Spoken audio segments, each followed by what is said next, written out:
Imagine this. The power grid in your city goes down. No warning, no text alert, just darkness. Your neighbors are panicking, running to their cars to charge phones. But you? You walk into your garage, flip one switch, and your lights turn on. Your fan starts spinning. Your fridge hums back to life. And you didn't touch the grid, not even once. That's not science fiction. That's exactly what I did with one old inverter and a single car battery. And today, I'm going to show you exactly how I pulled 220 volts of clean AC power out of a setup that most people would throw in the trash. Before we go further, if you're someone who likes real practical solutions instead of fake internet hacks, hit that subscribe button right now.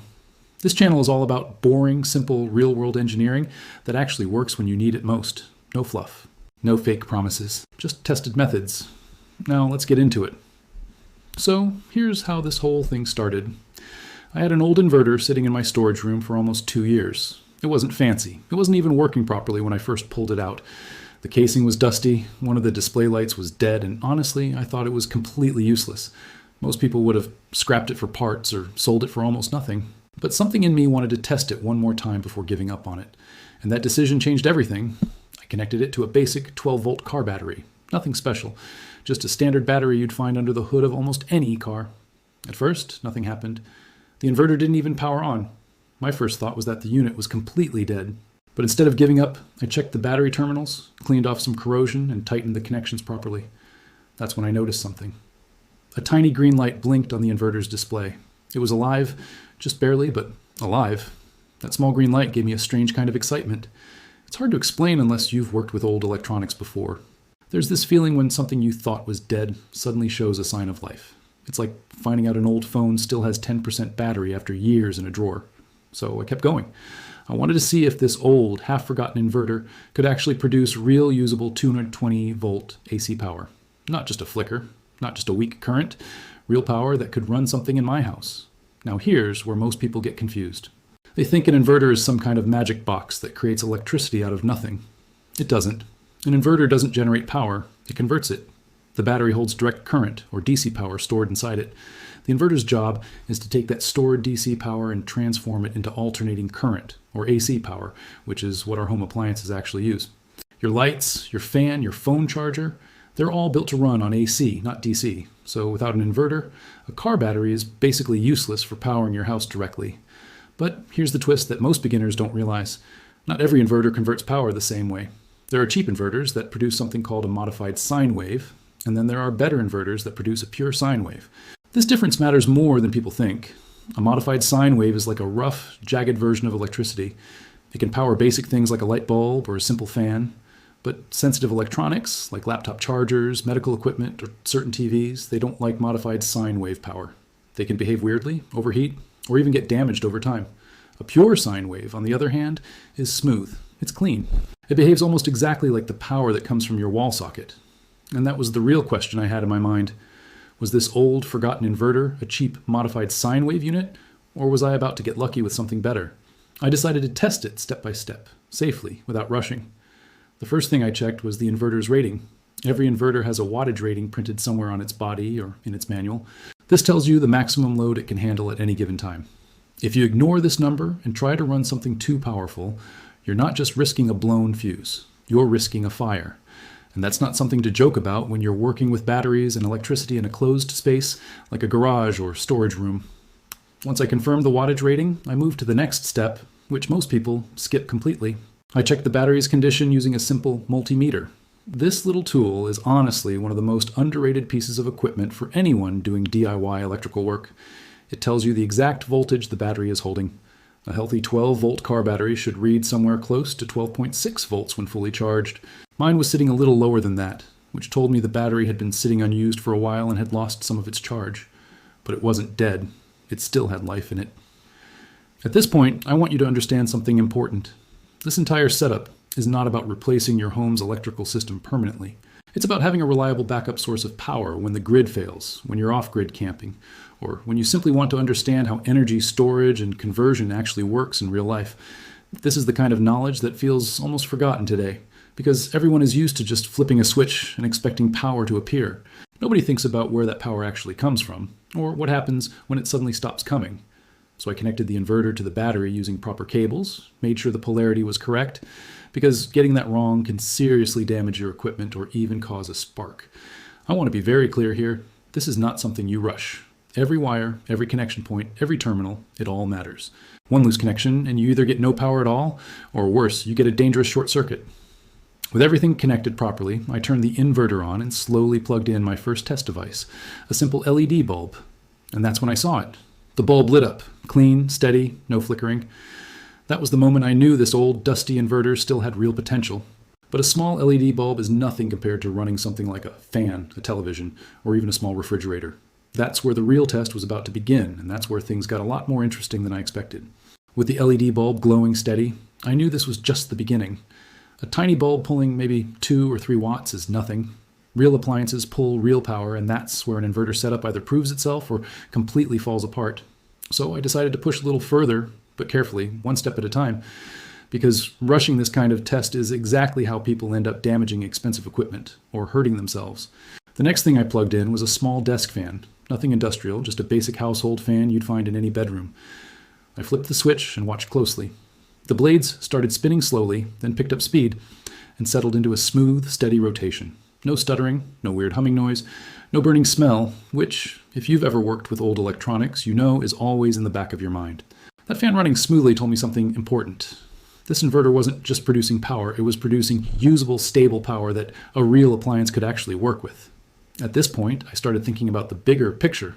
Most people assume that setting up backup power is expensive and complicated. They imagine massive solar panel systems, expensive lithium battery banks, or complicated wiring that only a licensed electrician can handle. And sure, those systems exist, and they're great if you have the budget for them. But what I was doing here was proving a different point entirely. You don't always need a $5,000 setup to have real backup power. Sometimes, a forgotten inverter and a basic car battery, the kind almost every household already has access to, can be enough to keep essential things running. Of course, I want to be honest with you here, because this channel isn't about hype. This setup has real limits. A single car battery, even a healthy one, only holds a certain amount of energy. It's not going to run your entire house for days. It's not going to power a central air conditioning unit or an electric water heater. Those appliances demand way more power than a small inverter, and single battery can safely provide. What this setup is good for is essentials: lights, fans, charging phones and laptops, maybe running a small television for a few hours. That's the honest, realistic expectation.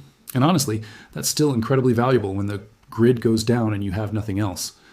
After the fan test went well, I moved on to something a bit trickier, charging a laptop. This was the real test of whether this inverter was producing a modified sine wave or a pure sine wave. Because laptop chargers, especially the ones with built-in power bricks, are notoriously sensitive to dirty power.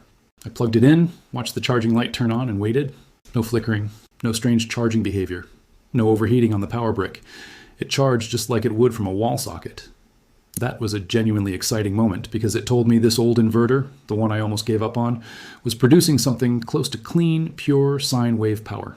Now, here's something I think a lot of people get wrong when they think about backup power.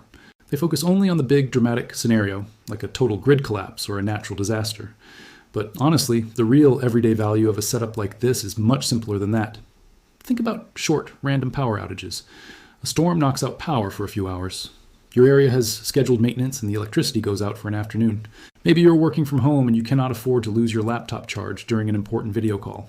In situations like these, having a small, reliable inverter and battery setup ready to go isn't about survivalism. It's about convenience and peace of mind. As I kept testing, I started paying closer attention to something most beginners completely ignore, and that's heat. Every time I ran the inverter for an extended period, I would check the temperature of both the inverter itself and the battery terminals. Electronics don't fail instantly most of the time. They fail slowly, through heat buildup, through stress on components that aren't rated for continuous heavy use. The inverter I was using stayed reasonably cool during moderate loads, but I noticed it started warming up more noticeably when I pushed it closer to its rated wattage limit. That's an important lesson for anyone trying this themselves. Just because an inverter can technically handle a certain wattage doesn't mean it should run at that level for hours on end. Giving your equipment breathing room, both in terms of ventilation and load capacity, makes a massive difference in how long it lasts and how safely it operates. Something else I want to mention, because I think it's often overlooked, is the importance of proper ventilation during this entire process.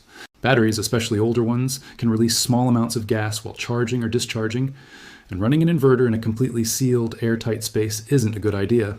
I made sure to do all of this testing in my garage with the door partially open, allowing airflow and keeping everything away from anything flammable. It might seem like an obvious safety step, but you'd be surprised how many people skip it simply because they're excited to test their setup and don't think about the small details that actually keep them safe. As the day went on, I started documenting everything: how long the battery lasted under different loads, how the inverter behaved with different devices, and what kind of runtime I could realistically expect from this setup. Running just the LED bulb and charging a phone, the battery lasted an impressively long time. But once I added the fan and started charging the laptop simultaneously, the runtime dropped noticeably faster. This is one of those things you only really understand once you test it yourself, rather than just reading specifications online. Real-world performance almost always looks different from the numbers printed on a box, and that gap between theory and reality is exactly why hands-on testing matters so much. By this point, what started as a simple curiosity experiment with an old, forgotten inverter had turned into something much bigger in my mind. I wasn't just testing a piece of equipment anymore. I was proving a concept that, with a little patience, some basic understanding of how power conversion works, and equipment that most people already have lying around, you can build a genuinely useful backup power source without spending a fortune or relying on the grid at all. And that realization is exactly what pushed me to take this experiment one step further, into territory that would completely change how I think about backup power at home. By this point, I wasn't just running small tests anymore. I wanted to know the real limit of this setup. How far could one old inverter and one car battery actually go before it gave up? So I decided to run everything together at once. The LED bulb stayed on. The fan kept spinning. My phone was charging in one socket and my laptop was charging in another. This was the real stress test, the moment where cheap, poorly built equipment usually shows its weakness. And I watched closely, waiting for any sign of trouble, any flicker, any strange sound, any smell of burning plastic. Nothing happened. Everything just kept running, steady and quiet, like it was the most normal thing in the world. And honestly, that moment hit me differently than I expected. Here was a piece of equipment I almost threw away, paired with a battery that most people wouldn't think twice about, and together they were doing something that felt almost impossible just a few hours earlier. They were powering real parts of my life without a single connection to the grid. I let this full setup run for a while, tracking how the battery voltage dropped over time. This is the part most people skip, but it's honestly the most important part if you actually want to rely on a setup like this. A multimeter reading told me exactly how much charge was left instead of just guessing based on how bright the bulb looked or how fast the fan was spinning. Slowly, steadily, the voltage dropped. Not dramatically, not suddenly, just a slow, predictable decline. The same way any battery behaves when it's doing real work. And that predictability is exactly what makes a setup like this trustworthy. You're not guessing. You're not hoping. You're watching real numbers tell you exactly how much time you have left. Eventually, the voltage dropped low enough that I disconnected everything, because running a car battery too low, too often, shortens its life significantly and can even make it unsafe. That's another lesson I think is worth repeating clearly. This setup is not meant to drain a battery completely every single time. It's meant to be used responsibly, recharged properly, and treated with the same care you'd give any piece of equipment you actually want to last for years. When I finally sat back and looked at everything I had done, from that first tiny green blinking light to a full afternoon of running lights, a fan, and charging two devices at once, I realized something. This wasn't really about the inverter. It wasn't really about the battery either. It was about understanding something most people never take the time to learn: how power actually works, where it comes from, and what it takes to create it yourself when the grid isn't there to do it for you. We live in a world where electricity feels automatic. You flip a switch and light appears. You plug in a charger and your phone comes back to life. Nobody thinks about the chain of events that has to happen for that simple action to work. Nobody thinks about power plants, transmission lines, transformers, and the entire invisible system working around the clock just so you can charge your phone without a second thought. And because of that, most people are completely unprepared the moment that system fails, even for a few hours.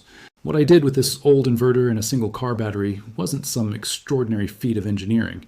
It was something almost anyone could do with a little patience, a little research, and a willingness to actually test things instead of just reading about them online. That's honestly the whole point of this channel. Not flashy gadgets, not expensive setups, just practical real-world knowledge that actually helps you when things go wrong. If there's one thing I want you to take away from this, it's that being prepared doesn't have to be complicated or expensive. Sometimes the most valuable resource isn't something you need to buy. It's something you already have sitting in your garage, forgotten and unused. An old inverter, a spare battery, a little bit of curiosity and patience. That combination alone can give you real usable power when you need it most, without depending on anyone else, without depending on the grid, and without spending a fortune to get there. I think what made this whole experience so satisfying wasn't just the fact that it worked. It was the process of discovering it step by step, testing carefully, checking the numbers, respecting the safety limits, and slowly building confidence in a system I created with my own 2 hands. There's something deeply satisfying about that kind of self-reliance in a world where most people never even think about where their electricity comes from. So here's what I want from you. If this video actually taught you something, if it made you look at that old inverter or spare battery sitting in your garage a little differently, I want you to leave a comment right now and tell me what piece of forgotten equipment you have lying around that you never thought could be useful. I read every single comment, and I genuinely want to know what you're sitting on that could become your own backup power source. And if you know someone, a friend, a family member, anyone who complains every single time the power goes out, do them a favor and share this video with them. This isn't just entertainment. This is real practical knowledge that could genuinely help them the next time the grid fails, whether that's from a storm, a blackout, or just bad luck. Share it. Send it. Let someone else discover what you just discovered. If you're new here, make sure you're subscribed, because this channel is built entirely around real, tested practical solutions, like this one. No fake hype, no exaggerated claims, just honest experiments and honest results, so you can trust exactly what you're watching. Hit that subscribe button, turn on notifications, and stay ready for the next experiment, because this is only the beginning of what a little curiosity and an old piece of equipment can teach you about true independence from the grid.